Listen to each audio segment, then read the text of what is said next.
नमस्ते मित्रों, उदयपुर मेवाड़ से मैं डॉक्टर बाल गोपाल शर्मा आप सभी मित्रों का स्वागत करता हूं।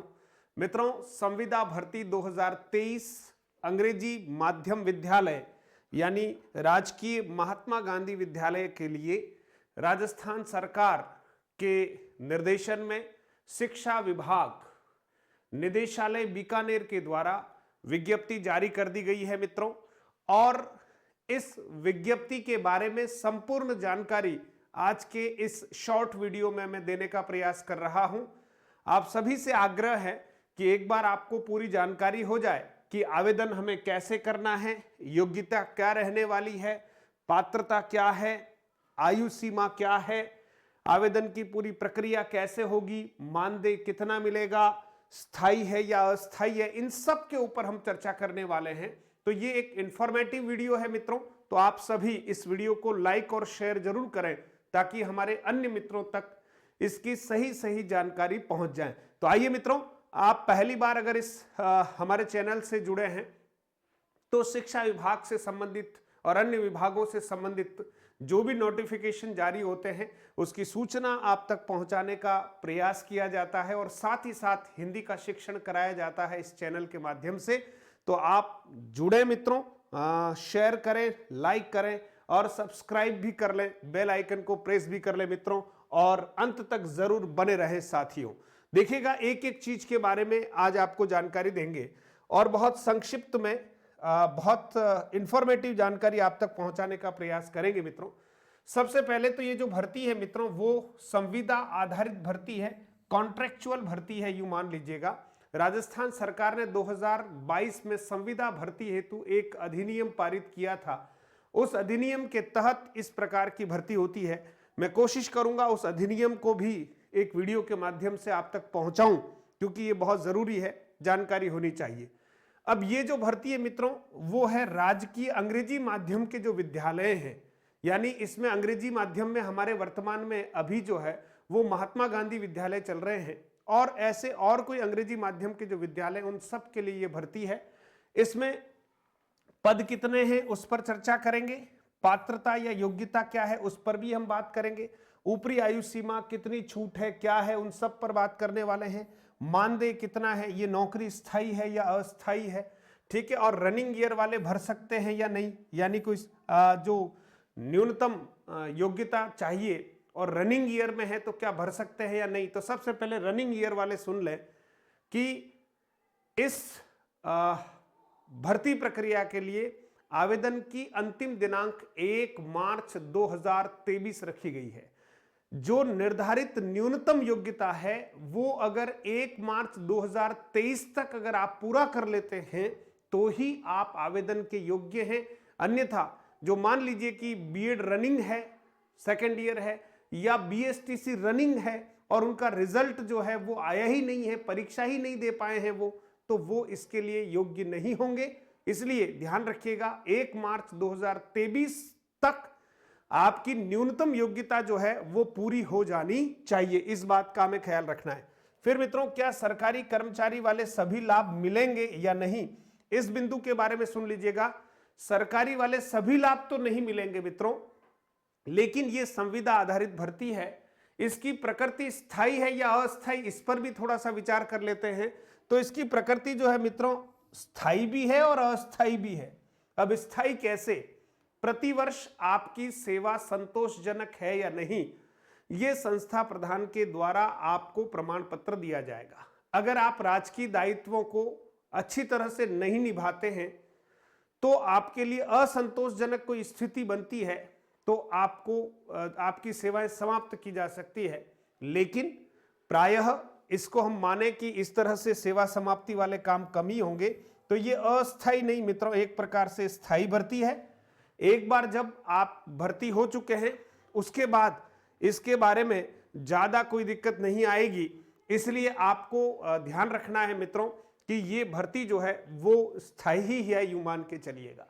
एक बार चयन हो गया फिर आप अच्छे से काम करते रहेंगे तो ये एक स्थायी भर्ती ही है।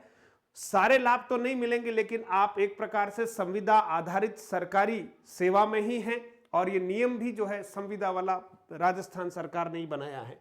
फिर क्या क्या दस्तावेज चाहिए इस पर भी हम चर्चा करेंगे। क्या बाहरी राज्य के जो अभ्यर्थी हैं वो इस भर्ती में योग्यता रखते हैं या वो भर सकते हैं या नहीं, इस पर भी हम चर्चा करेंगे। तो आइए हम आगे की तरफ बढ़ते हैं मित्रों। सबसे पहले मित्रों ये विज्ञापन जारी हुआ है दिनांक 15/1/2023 को जारी हुआ है।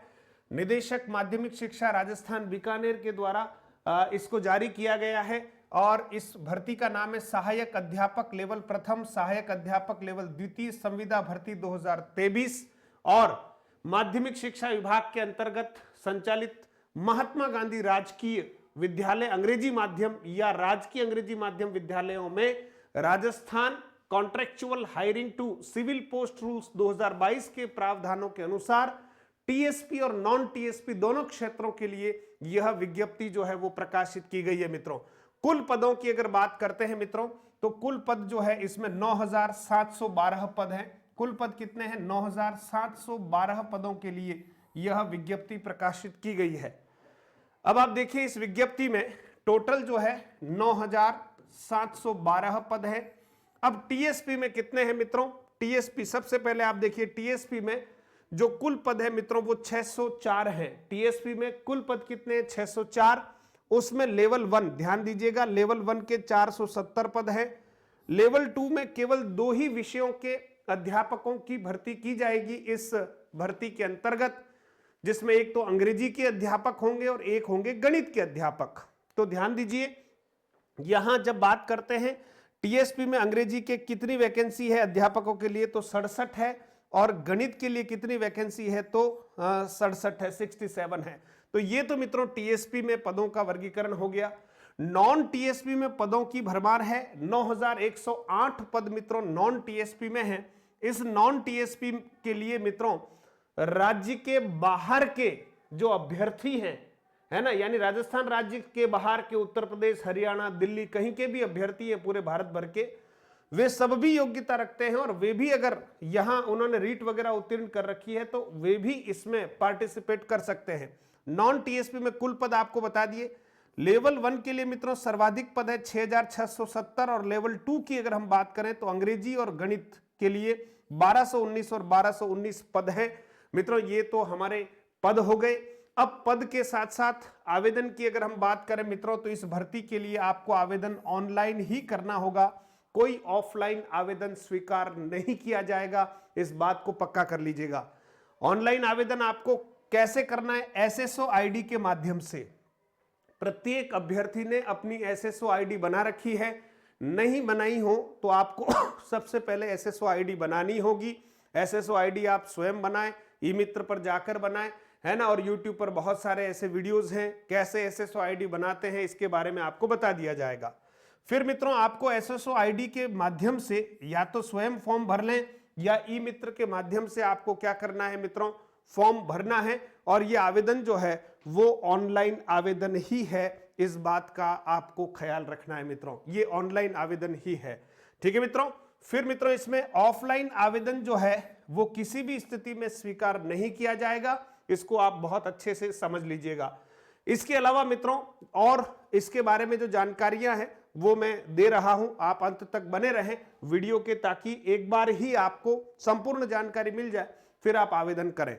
सबसे पहली बात मित्रों, आवेदन की जो अंतिम तिथि है, आवेदन की ऑनलाइन की जो अंतिम तिथि है, सबसे पहले 31/1/2023 से इसके फॉर्म भरे जाने प्रारंभ होंगे।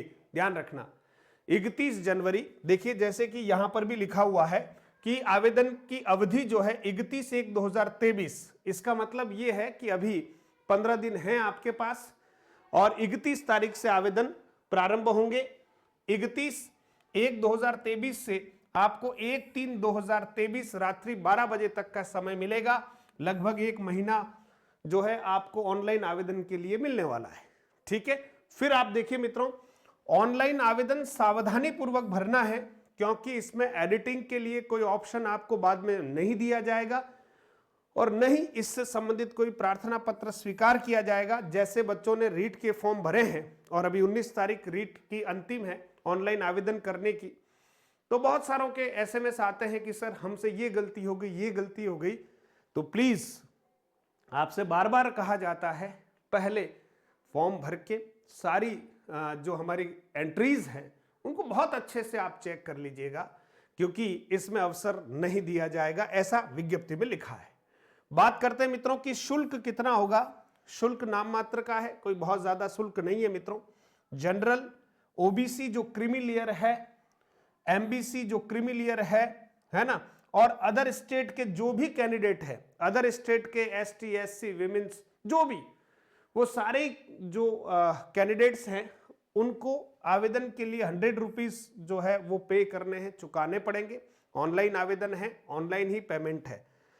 फिर मित्रों जो ईडब्ल्यूएस है, राजस्थान राज्य के मूल निवासी, भारत भर के ईडब्ल्यूएस इधर आ जाएंगे। राजस्थान के निवासी हैं जो ईडब्ल्यूएस हैं, ओबीसी हैं, है ना, और एमबीसी हैं जो नॉन क्रीमिलियर है। ध्यान रखना, क्रीमिलियर है तो 100 रुपए और नॉन क्रीमिलियर है तो 70 रुपए उसका आवेदन का शुल्क है। एससी, एसटी और शहरिया क्षेत्र के जो जनजाति बंधु हैं उनके लिए मित्रों 60 रुपए आवेदन का शुल्क है। और दिव्यांग सभी वर्गों के कोई भी दिव्यांग जन है या 2.5 लाख से कम आय वाले जितने भी अभ्यर्थी हैं जिनके परिवार की 2.5 लाख से कम आय हैं उनको भी 60 रुपए उनका आवेदन का शुल्क है। तो ये आवेदन का शुल्क हो गया मित्रों। फिर हम बात करते हैं कि ये जो विज्ञप्ति है टीएसपी, नॉन टीएसपी में ये जो विज्ञापित पदों का विषयवार, जिलेवार और वर्गवार पदों का विवरण विस्तृत विज्ञापन में आपको देखना है। विस्तृत विज्ञापन हमारे टेलीग्राम चैनल में हमने उपलब्ध करवा दिया है।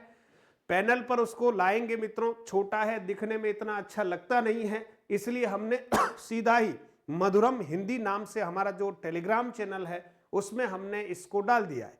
आप आराम से देखें, उसमें सारे जिले और वर्गवार मतलब रिजर्वेशन वाइज जो है उसमें सारे पद दे रखे हैं, क्योंकि आपको ऑनलाइन आवेदन करते समय जिले भरने पड़ेंगे वरीयता के अनुसार। तो पहले आप उस विस्तृत विज्ञापन को देखें, पदों को देख लें और फिर आप देखें किस जिले में सबसे ज्यादा वैकेंसी है, फिर किस में है, उसके अनुसार आपको 30 जिलों को सूचीबद्ध करना पड़ेगा। तो आपको देखना भी है कि किस जिले में ये संभावना ज्यादा रहती है। और एक से अधिक अगर आप आवेदन भरें, मान लीजिए आपने पहला आवेदन भरा और आपसे गलत हो गया, तो अब आपको दूसरा आवेदन कर लेना चाहिए। दूसरा आवेदन जो है वही मान्य होगा, यानी जो अंतिम आवेदन है वो मान्य माना जाएगा। तो कभी अगर ऐसा कुछ भरते समय त्रुटि हो जाए तो त्रुटि का समाधान दूसरा आवेदन करना है और अंतिम आवेदन जो है वो मान्य माना जाएगा। आवेदन में वरीयतानुसार 30 जिले भरने हैं। नॉन टीएसपी वालों को कम से कम कितने 30 जिले उनको भरने हैं, भरिएगा। टीएसपी में जो 8 निर्धारित जिले हैं उनको भरना है और नॉन टीएसपी वाले भी वरीयतानुसार अपने जिलों को क्या करेंगे, भरेंगे। तो यहां पर नॉन टीएसपी क्षेत्र जो है मित्रों, जैसा मैंने बताया कि नॉन टीएसपी क्षेत्र के लिए राजस्थान राज्य से बाहर के अभ्यर्थी जिन्होंने राजस्थान में रीट की पात्रता परीक्षा उत्तीर्ण कर रखी है वे भी इसके लिए योग्यता रखते हैं। फिर देखिए मित्रों, पात्रता या योग्यता क्या होनी चाहिए उस पर भी चर्चा कर लेते हैं। सबसे पहले लेवल 1 मित्रों ध्यान दीजिएगा, लेवल 1 में 50% अंक होने चाहिए। किसमें? सीनियर सेकेंडरी स्कूल में 50% अंक अगर आपके हैं तो आप इसके लिए योग्य हैं। लेकिन साथ ही साथ ध्यान रखना, रिजर्व्ड कैटेगरी जो भी है, एसटी, एससी वगैरह, इनको नियमानुसार 5% की छूट दी गई है न्यूनतम अंकों में, यानी इनके 45% अंक होंगे इस वर्ग के अभ्यर्थियों के, तब भी वो इसके लिए आवेदन कर सकते हैं। लेकिन यहां खास बात यह है कि ये सभी बच्चे इंग्लिश मीडियम से ही उत्तीर्ण होने चाहिए। राजस्थान में 2 तरह के विद्यालय हैं, एक हिंदी माध्यम विद्यालय है, दूसरे अंग्रेजी माध्यम विद्यालय है। प्रायः महात्मा गांधी विद्यालयों को छोड़ दिया जाए तो प्रायः जो सरकारी विद्यालय हैं वो सभी हिंदी माध्यम के ही हैं। अंग्रेजी माध्यम के विद्यालय प्राइवेट स्कूल वाले हैं और वो सीबीएसई, आरबीएसई संबंधित हो सकते हैं। अब आप समझ लीजिएगा, यहां कुछ बच्चों का कमेंट था एक वीडियो पर कि सर सरकार ने हमारे साथ ज्यादती कर दी। मित्रों, जब बात ही अंग्रेजी मीडियम की हो रही है तो आप जबरदस्ती अपने आप को दोषी क्यों ठहराते हैं, है ना? जब अंग्रेजी माध्यम में ही पढ़ाने के लिए शिक्षकों को लेना है तो फिर हिंदी माध्यम वाले अभ्यर्थियों को मौका सरकार कैसे देगी? इसलिए आप अपने आप को जबरदस्ती उसके लिए दुखी महसूस करते हैं तो गलत बात है ये। है ना। यह इंग्लिश मीडियम वाले लोगों की आवश्यकता है क्योंकि इंग्लिश में ही पढ़ाना है। तो इंग्लिश मीडियम में जिसने 10+2 कर रखा है वो इसके योग्य है। प्रशैक्षिक योग्यता में मित्रों जिसने DLED या BSTC जिसने कर रखा है वो होना चाहिए डिप्लोमा कम से कम, और रीट पात्रता उत्तीर्ण होना चाहिए। लेवल 1 की 2021 की हो तो भी चलेगा और 2022 की है तब भी चलेगा। ये लेवल 1 के लिए योग्यता है, ध्यान रखना, पात्रता है। अब लेवल 2 की बात करें तो मैंने बताया कि केवल 2 ही विषयों पर हम चर्चा करेंगे, एक अंग्रेजी और दूसरा गणित। अब जो गणित का विद्यार्थी है उसने BSc कर रखी होगी, और जो अंग्रेजी का विद्यार्थी है उसके BA में इंग्लिश लिटरेचर होना चाहिए, ये ध्यान रखना। जिसका इंग्लिश लिटरेचर है मित्रों उसका माध्यम अंग्रेजी में तो इंग्लिश लिटरेचर है तो इंग्लिश में ही लिखा है, तो जिनके ग्रेजुएशन में इंग्लिश लिटरेचर है वो इसके लिए एलिजिबल है, ध्यान रखना। तो इसमें भी स्नातक में यानी BA में या BSc में मिनिमम 50% होने चाहिए, और रिजर्वेशन कैटेगरी को 5% की छूट है, यानी वो 45% वाले विद्यार्थी भी इसके लिए योग्य है। समझ में आ रहा है ना दोस्तों? हाँ, तो अच्छे से आप वीडियो के अंत तक बने रहेंगे तो सारी चीजें आपको समझा दूंगा। बार बार आपको वीडियो देखने की आवश्यकता नहीं रहेगी। फिर भी कोई आपकी क्वेरीज रहे तो आप कमेंट बॉक्स में डालिए, मैं एक वीडियो अगला और बना दूंगा, लेकिन इस वीडियो में ही मैं आपको पूरी जानकारी दे रहा हूं, इसलिए बार बार समय खराब नहीं करना। मित्रों BA होना चाहिए या BSc है मित्रों तो उसमें मैथ्स होनी चाहिए, ये ध्यान रखना। साहब मैं BSc हूं, मेरे बायोलॉजी है, मैं योग्य हूं क्या? तो नहीं है साहब, मैथ्स होनी चाहिए, उसमें मैथ्स होनी चाहिए। ये मेंशन है विज्ञप्ति में कि संबंधित विषय में, ध्यान रखना, और वो भी इंग्लिश मीडियम। अब BSc वाले अगर हिंदी मीडियम से BSc कर रहे हैं तो वो पात्र नहीं है, इंग्लिश मीडियम से जिन्होंने BSc किया वही पात्र है, ये क्लियर है बिल्कुल यहां पर। फिर मित्रों इसमें BA B.Ed किया हुआ तब भी प्रशैक्षिक योग्यता में BSc B.Ed 4 इयर्स का जो हमारा पाठ्यक्रम होता है वो, या आपने 2 वर्ष वाली B.Ed कर रखी है तो, या फिर आपने इधर आप BA हैं या BSc हैं और आपने अगर BSTC कर रखी है तब भी आप योग्य हैं, ध्यान रखना, तब भी आप योग्य हैं। बस आप ग्रेजुएट हैं और आपने BSTC कर रखी है तब भी आप लेवल 2 के लिए एलिजिबल हैं। रीट पात्रता परीक्षा 2022 आपको उत्तीर्ण करनी ही है ना, ये भी पात्रता के लिए आवश्यक है, और ये संबंधित विषय सहित ध्यान रखना। इसीलिए मैंने कहा कि कोई BSc अगर बायोलॉजी है ना, PCM नहीं है उसके, PCB है, तो PCB वाला जो है वो योग्यता नहीं रखता, PCM होना चाहिए, संबंधित विषय सहित ग्रेजुएट होना चाहिए, ये स्पष्ट लिखा है विज्ञप्ति में।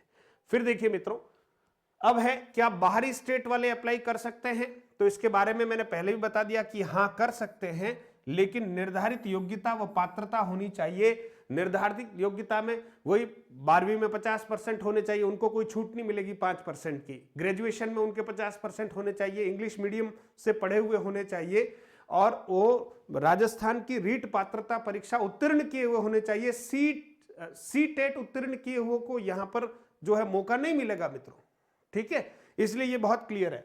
फिर बाहरी राज्य के अभ्यर्थियों को आरक्षण का लाभ नहीं मिलेगा, ये भी है, उनको कोई नहीं, उनको जनरल मानकर ही जो है फाइट करवाया जाता है। आयु सीमा की अगर बात करें मित्रों तो यहां सरकार ने एक आधार डेट बनाई है 1/1 यानी 1 जनवरी 2024, अभी जनवरी 2023 चल रहा है, तो 1 जनवरी 2024 में आप 21 वर्ष से कम नहीं होने चाहिए, यानी आप 21 वर्ष से कम ना हो और 40 वर्ष से अधिक नहीं हो, हैं 40 से कम, मतलब आप समझे 21 वर्ष से आप कम नहीं हो और 40 से अधिक नहीं हो, ठीक है, ध्यान रखना, 40 से भी कम होना है, 40 क्रॉस नहीं करना है, ठीक है, 40 से कम यानी 40 वर्ष पूरे नहीं हुए हो, यह ध्यान रखना, यानी 21 प्लस और बिलो 40 इयर्स, यानी 21 प्लस होना चाहिए और बिलो 40 इयर्स होना चाहिए, बिलो 40 इयर्स होना चाहिए जो भी कैंडिडेट है। और आधार तिथि कौन सी मानी है? 1/1/2024। साथ ही साथ दूसरी बात और है कि जो 31/12/2020 में मान लो उस आयु सीमा में आ रहा था, लेकिन अभी 2023 चल रहा है और आयु सीमा में नहीं आ रहा है, मान लीजिए, तो ये कहा है कि अगर जो कैंडिडेट 31/12/2020 को आयु सीमा में था उसे भी 31/12/2024 तक आयु सीमा में ही माना जाएगा। यानी अगर वैकेंसी 2024 तक भी कोई निकलती है तो जो 2020 में एलिजिबल था लेकिन अब ओवर एज हो गया है, उसको भी ओवर एज नहीं माना गया, क्योंकि सरकार ने 2 वर्ष की छूट दे रखी है कोरोना की वजह से। फिर देखिए मित्रों, आगे बात करते हैं आयु में छूट क्या क्या होती है। बहुत सारे प्रश्न बार बार बच्चे करते हैं, हालांकि विज्ञप्ति में सभी बात स्पष्ट लिखी हुई है, फिर भी मैं आपको बहुत शॉर्ट में समझा रहा हूं। आयु में छूट कितनी मिलती है, तो आयु में एक तो 5 वर्ष की छूट मिलती है, एक 10 वर्ष की छूट मिलती है। अब 5 वर्ष की छूट किसको मिलती है, जो राजस्थान के निवासी है। अब कोई सोचेगा कि आउट ऑफ स्टेट वालों को आयु में छूट मिलेगी, नहीं मिलेगी, उनको तो जनरली मान लिया गया है। उनको तो अधिकतम मतलब 40 वर्ष से कम होने चाहिए, वो कितने होने चाहिए मित्रों, 40 से कम होने चाहिए, ध्यान रखना, ठीक है, वो 40 से कम होने चाहिए। अब राजस्थान के निवासी हैं और ईडब्ल्यूएस है या ओबीसी है, एमबीसी है, एससी है, एसटी है और शहरिया क्षेत्र के हैं, लेकिन कौन है, पुरुष हैं, ध्यान रखना पुरुष हैं, तो उनको 5 वर्ष की छूट मिलेगी, यानी वो 45 वर्ष की आयु तक हैं। अगर 45 से कम है तो वो इसके लिए एलिजिबल है, आवेदन कर सकते हैं। सामान्य वर्ग की महिला सामान्य वर्ग की भी आएगी और अन्य राज्यों के समस्त वर्गों की महिलाओं को जरूर कितने वर्षों की छूट दी गई है, 5 वर्ष की। यानी सामान्य वर्ग की महिला है, ध्यान देना, सामान्य वर्ग की महिला, ये पुरुष की बात थी, सामान्य वर्ग का जो पुरुष है उसको तो 40 वर्ष अधिकतम है, वो अभी आ गया, 21 प्लस होना चाहिए और 40 से कम होना चाहिए, ये सामान्य वर्ग के पुरुष के लिए उम्र की सीमा है। यहां सामान्य वर्ग की महिला व अन्य राज्यों के समस्त वर्गों की जो महिलाएं हैं उनको अधिकतम 5 वर्ष की छूट दी गई है, यानी वो 45 वर्ष की आयु तक योग्य है। राजस्थान के मूल निवासी ईडब्ल्यूएस, ध्यान रखना, ओबीसी, एमबीसी, एससी, एसटी और शहरिया, ध्यान रखना, राजस्थान के मूल निवासी EWS, OBC, MBC, SC, ST, Sahariya, और ये कौन है मित्रों, महिला, ध्यान रखना, ये कौन कैंडिडेट है, महिला कैंडिडेट है, तो उस महिला कैंडिडेट को अधिकतम 10 वर्ष की छूट है। यानी पुरुष एसटी, एससी, ईडब्ल्यूएस, ओबीसी 5 वर्ष की छूट, और अगर इसी वर्ग की महिलाएं हैं मित्रों तो उनको 10 वर्ष की छूट है, यानी वो 50 वर्ष की आयु तक इस में फाइट कर सकती है। भूतपूर्व सैनिक जितने भी हैं मित्रों उनको भी 10 वर्ष की छूट है, यानी वो भी 50 वर्ष तक, और विधवा किसी भी वर्ग की हो, किसी भी वर्ग की, तलाकशुदा किसी भी वर्ग की हो, उसकी कोई ऊपरी आयु सीमा नहीं है, वो 60 वर्ष की आयु तक भी इसमें भाग ले सकती है। तो ये आयु सीमा के बारे में आपको जानकारी दी, ये लगभग सभी वैकेंसीज के लिए काम में आती है, यही नियम है। फिर मित्रों बात आती है मानदेय की। देखिए मानदेय की बात करें तो 16,900 रुपए एक नियत मानदेय दिया जाएगा, लेवल 1 हो या लेवल 2, उसका नियत फिक्स मानदेय है मित्रों 16,900 रुपए प्रति माह आपको मिलेंगे। किसी प्रकार का कोई ट्रेवल अलाउंस नहीं है, कोई महंगाई भत्ता नहीं है, कोई हाउस रेंट नहीं है, कोई बोनस नहीं मिलेगा, ध्यान रखना, 9 नहीं मिलेगा। फिर मित्रों 9 वर्ष की अगर संतोषजनक सेवा की अवधि आप पार करते हैं तो आपको एक फायदा मिलेगा मित्रों, आपकी पेमेंट सीधी 29,600 रुपए हो जाएगी। इससे आगे के बारे में विज्ञप्ति में कुछ बताया नहीं है, यानी आपकी पेमेंट 29,600 हो जाएगी अधिकतम 9 वर्ष बाद। तो एक प्रकार से ये नौकरी जो है वो टेम्परेरी नहीं है, स्थायी है। जो लोग रोजगार की तलाश में हैं उनके लिए एक अवसर है। प्रतिवर्ष संतोषजनक सेवा का प्रमाणीकरण प्रधानाचार्य द्वारा दिया जाएगा, ध्यान रखिएगा, और असंतोषजनक सेवा होने पर पद से हटाया जा सकता है। इसलिए हमें जब हमारा चयन हो जाए बहुत निष्ठा के साथ हमको काम करना है, ये हमें ध्यान रखना है। और काम क्या करना है, L1 वाले को कक्षा 1 से 5 तक पढ़ाना है और L2 वाले को 6 से 8 तक पढ़ाना, जो विषय आपको दिए गए उन्हीं को पढ़ाना अंग्रेजी माध्यम में बस, और जो प्रिंसिपल के द्वारा काम आपको दिए जाएंगे समय समय पर वो आपको संपादित करने। फिर मित्रों देखिएगा चयन की प्रक्रिया क्या होगी। सबसे महत्वपूर्ण बात यह कि चयन वरीयता के आधार पर होगा, चयन सूची के आधार पर होगा, नो एग्जाम, कोई परीक्षा नहीं होगी, इस बात का ध्यान रखना, कोई परीक्षा नहीं होगी मित्रों, ठीक है। न्यूनतम शैक्षिक योग्यता के प्राप्तांकों का, अब न्यूनतम शैक्षिक योग्यता के प्राप्तांकों का यानी 12वीं के प्राप्तांक या बीए या बीएससी के प्राप्तांकों का कितने प्रतिशत, 75%। मान लीजिए कि आपके 500 का पूर्णांक है, मान लीजिए, और 500 में से आपने जो प्राप्त किए मित्रों, 500 का पूर्णांक था, आपने प्राप्त किए मान लीजिए 375। तो इन 375 अंकों का 75% निकालते हुए ध्यान देना आपके ये अंक, और फिर आपने जो बीएसटीसी की है या बीएड किया है उसके मित्रों 25% अंक जो है यहां जो अंक आपने प्राप्त किए उन प्राप्तांकों का 25% निकाला जाएगा, और इस तरह से 100% के आधार पर आपके जो प्राप्तांक है उसके आधार पर मेरिट बनाई जाएगी, यानी कुल प्राप्तांकों के आधार पर आपकी मेरिट बनेगी। समान अंक होने पर अधिक आयु वाले को वरीयता दी जाएगी। मान लीजिए एक आप हैं और एक और कैंडिडेट है, दोनों के जो अंक हैं वो मान लीजिए कि 57% बने। अब जब दोनों के 57% ही है, कोई पॉइंट का भी अंतर नहीं है, तो फिर आपसे बड़ा जो उम्र में होगा उसको पहले ले लिया जाएगा, आपको नहीं लिया जाएगा। ठीक है, और एक बार जो लिस्ट निकालेंगे शॉर्ट लिस्ट, वो दुगुने अभ्यर्थियों की शॉर्ट लिस्ट निकालेंगे। लिस्ट निदेशालय स्तर यानी बीकानेर से ही निकलेगी, राज्य स्तर पर मेरिट बनने वाली है, ये ध्यान रखिएगा। जो जिले आपने भरे हैं वरीयता के अनुसार वो आपको पदस्थापन के लिए काम में आएंगे, लेकिन मेरिट जो है ओवरऑल बनेगी, ध्यान रखना। ठीक है, राज्य स्तर पर बनेगी। फिर मित्रों दस्तावेज का सत्यापन होगा, ठीक है, और प्राथमिकता के आधार पर केवल ध्यान रखना ग्रामीण क्षेत्रों में जो अंग्रेजी माध्यम के विद्यालय हैं उनमें नियुक्ति दी जाएगी। शहरी क्षेत्र में अगर कोई महात्मा गांधी विद्यालय है वहां आपको नियुक्ति नहीं दी जाएगी, यह स्पष्ट कर रखा है। इसलिए आपको ग्रामीण क्षेत्र में जो महात्मा गांधी विद्यालय है उसी में आपको नियुक्ति दी जाएगी। तो लगभग बातें आपसे मैंने मित्रों शेयर कर ली है।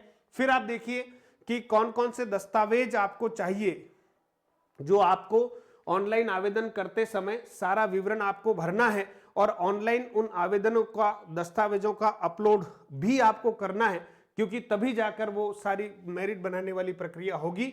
तो संविदा भर्ती में अभ्यर्थियों से अपना मूल ऑनलाइन आवेदन पत्र ध्यान रखना। एक तो जो आपने आवेदन पत्र भरा है ऑनलाइन उसका प्रिंट आउट चाहिए, शपथ पत्र व अन्य संबंधित दस्तावेजों की सत्यापित प्रतियां जमा कराई जाएगी। अतः इस संबंध में सूचना समाचार पत्रों के माध्यम से यथा समय प्रकाशित करवा दी जाएगी। कब आपको ये जमा करवाना है, लेकिन क्या क्या चाहिए, पहले है ऑनलाइन आवेदन की प्रति चाहिए, ध्यान रखना। फिर चाहिए शपथ पत्र, उपरोक्त निर्धारित प्रारूप में एक शपथ पत्र विज्ञप्ति में ही दे रखा है, वो शपथ पत्र आपको चाहिए स्टाम्प के ऊपर, है ना, जैसा भी। फिर है सेकेंडरी या समकक्ष की अंक तालिका की प्रमाणित प्रति, सेल्फ अटेस्टेड। सीनियर सेकेंडरी की यानी 10वीं की भी मार्कशीट चाहिए, 10वीं की मार्कशीट चाहिए, 12th की मार्कशीट चाहिए, ध्यान रखना। फिर है स्नातक या समकक्ष की यानी यहाँ ग्रेजुएशन की, है ना, बीए बीएससी की आपको मार्कशीट चाहिए, फाइनल ईयर की मार्कशीट चलेगी। फिर स्नातकोत्तर की अंक तालिका अगर आपको जरूरत पड़ती है तो एमए और एमएससी की, है ना, यहाँ अंक तालिका। फिर मित्रों प्रारंभिक शिक्षा में द्विवर्षीय डिप्लोमा यानी डीएलएड या समकक्ष जो भी आपने बीएड वगैरह ऐसा जो भी कर रखा उसकी अंक तालिका चाहिए। रीट जिसकी वैधता समाप्त नहीं हो प्रमाण पत्र चाहिए, ध्यान रखना। मूल निवास की आवश्यकता है, प्रमाण पत्र मूल निवास, ध्यान रखना। आर्थिक रूप से कमजोर वर्ग के अभ्यर्थियों को नियमानुसार सक्षम प्राधिकारी द्वारा निर्धारित प्रपत्र में जारी इनकम टैक्स सर्टिफिकेट चाहिए, ध्यान रखना। जाति प्रमाण पत्र, पिछड़ा वर्ग, अति पिछड़ा वर्ग, इसके बारे में विज्ञप्ति में बहुत क्लियर लिखा है, किसको नया बनाना है, किसको नहीं बनाना है, किसको शपथ पत्र लगाना बहुत अच्छे से, ठीक है मित्रों। और विधवा की स्थिति में स्वयं का शपथ पत्र एवं पति की मृत्यु का प्रमाण पत्र की प्रति, पति से लिंक दस्तावेज, साक्ष्य की प्रति, पुनर्विवाह नहीं किया का शपथ पत्र ये चाहिए विधवा के लिए। तलाकशुदा होने पर न्यायालय का जो निर्णय है, डिक्री है, उसकी प्रमाणित प्रति, और पुनर्विवाह नहीं किया इसका शपथ पत्र आपको देना पड़ेगा मित्रों, ठीक है। ये इसके अलावा और दस्तावेज है, संतान संबंधी घोषणा हमें करनी है। 1/1/2004 के बाद हमारे 2 से अधिक संतानें नहीं है। विवाहित होने पर दहेज नहीं लेने संबंधी शपथ पत्र, भूतपूर्व सैनिक के लिए सेवानिवृत्ति और अनापत्ति प्रमाण पत्र, उत्कृष्ट खिलाड़ी के लिए नियमानुसार सक्षम स्तर से जारी खेल प्रमाण पत्र, दिव्यांग के लिए जो है मेडिकल बोर्ड द्वारा जो प्रदत्त प्रमाण पत्र है वो, पुलिस सत्यापन प्रमाण पत्र, इस संबंध में स्व सत्यापन प्रमाण पत्र, सक्षम शिक्षा अधिकारी द्वारा जारी चिकित्सा प्रमाण पत्र, है ना, राजकीय सेवा उपक्रम में कार्यरत होने पर नियुक्त अधिकारी का अनापत्ति प्रमाण पत्र और अन्य आवश्यक दस्तावेज। ये दस्तावेज जो हैं वो सब बाद में चाहिए मित्रों, ध्यान रखना।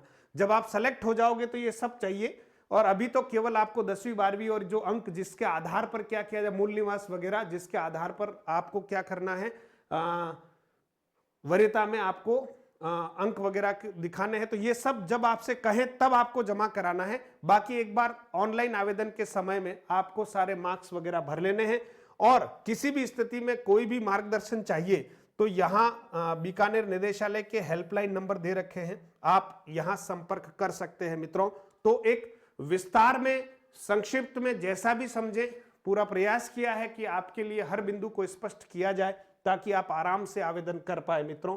साथ ही साथ मकर संक्रांति जो ऑफर एक चल रहा था मित्रों मधुरम हिंदी ऐप के ऊपर, वो एक्सटेंड कर दिया गया है। आप इसका लाभ ले सकते हैं क्योंकि आप रीट मेंस की भी तैयारी कर रहे होंगे, सीईटी की तैयारी कर रहे होंगे, आने वाले समय में सब इंस्पेक्टर भर्ती परीक्षा की तैयारी कर रहे होंगे, उन सब के लिए, और फर्स्ट ग्रेड सेकंड ग्रेड की भी अगर तैयारी कर रहे हो क्योंकि आने वाले समय में फिर से फर्स्ट ग्रेड सेकंड ग्रेड की वैकेंसी निकलेगी, या कॉलेज व्याख्याता की अगर आप तैयारी कर रहे हैं, तो सभी के लिए मित्रों ऑफर जो है वो एक्सटेंड कर दिया गया है। नाम मात्र के शुल्क में आपको शानदार कोर्स उपलब्ध कराए जा रहे हैं। और लेवल 1 और 2 की अगर हम बात करें तो अभी टेस्ट सीरीज वगैरह जो है मात्र 21 रुपए में है ना, 79 रुपीज में। लेवल 1 हिंदी का पूरा कोर्स 29 रुपए में, और लेवल 2 हिंदी का पूरा कोर्स 199 रुपए में आपको उपलब्ध कराया जा रहा है। कॉलेज व्याख्याता में हिंदी का जो कोर्स है मित्रों, वो नाम मात्र के शुल्क में जो बढ़कर 10,000 रुपए उसका शुल्क हो जाएगा ऑफर के बाद में। तो जो गंभीर तैयारी कर रहे हैं उनको इन सभी कोर्सेज से जो नाम मात्र के शुल्क में है जुड़ जाना चाहिए मित्रों। और आप सबका बहुत बहुत धन्यवाद। आप अगर पहली बार इस चैनल पर पधारे हैं तो सब्सक्राइब करें। आप, चैनल का नाम हमारा मधुरम हिंदी है। अगर आप पीडीएफ प्राप्त करना चाहते हैं, जो हमारी नियमित कक्षाएं होती है, प्रतिदिन 11 बजे आपके रीट मेंस के लिए कक्षाएं लगातार दी जा रही है, आप उसका लाभ ले सकते हैं। और उसकी पीडीएफ जो है आपको हमारे टेलीग्राम चैनल में मिल जाती है, और टेलीग्राम चैनल का नाम भी मधुरम हिंदी है। और अगर आप हमारी टेस्ट सीरीज वगैरह लेना चाहते हैं, कोर्सेज लेना चाहते हैं, तो मित्रों आपको डाउनलोड करना पड़ेगा मधुरम हिंदी ऐप। सभी का नाम मधुरम हिंदी है। तो आप जुड़िए हमसे, कोशिश करेंगे आपके सपनों में कुछ हम भी उनको साकार करने में सहयोग करें। भारत का एक एक नागरिक जब समर्थ होगा मित्रों, तो कहीं न कहीं भारत की समृद्धि में आपका भी योगदान रहने वाला है। आपकी कोई क्वेरीज हो मित्रों तो आप व्हाट्सएप करें इन दोनों नंबर्स पर, व्हाट्सएप ही करें, कॉल स्वीकार नहीं होंगे मित्रों, क्षमा करेंगे मुझे कॉल के लिए, अन्य कामों में व्यस्तताएं भी रहती है। यथा समय आपको जवाब देने का पूरा प्रयास किया जाएगा। बहुत बहुत धन्यवाद। इसी तरह के और वीडियोस और जानकारी और हिंदी की नियमित कक्षाओं के लिए आप हमारे चैनल से जुड़े रहें और आप तक ये जानकारी पहुंचाई है। आप सबके लिए शुभकामनाएं। जो योग्य हैं वो आवेदन करें। हिंदी मीडियम के विद्यार्थी निराश न हो, उनके लिए बिल्कुल रीट मेंस सामने है, वो अपनी तैयारी करें मित्रों। जहां के लिए हम योग्य नहीं है उसके लिए मलाल करना ठीक बात नहीं है। बहुत बहुत धन्यवाद। जय हिंद, जय भारत।